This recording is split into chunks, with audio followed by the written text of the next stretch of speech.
इस वक्त एक बड़ी खबर, महाराष्ट्र के डिप्टी सीएम अजीत पवार की प्लेन क्रैश में मौत हो। अजितदादांचं ज्या ठिकाणी विमान कोसळलं 6 जणांचा मृत्यू झाला दादांसहित, त्या ठिकाणी तुम्ही कंडिशन बघा, सगळं जळून खाक झालेलं आहे. झाडं सुद्धा इथले जाळले ती सगळं काळं काळं झालेलं आहे. तुम्ही बघताय ह्या साईडला इकडं धावपट्टी थोडीच होती, किती माहिती का, थोडंच हो का 100 फुटच आडायला होतं.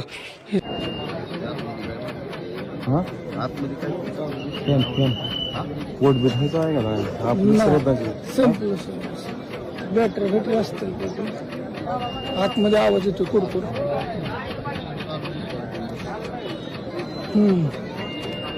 काहीतरी वाजतंय, बघायला सगळं बघायला.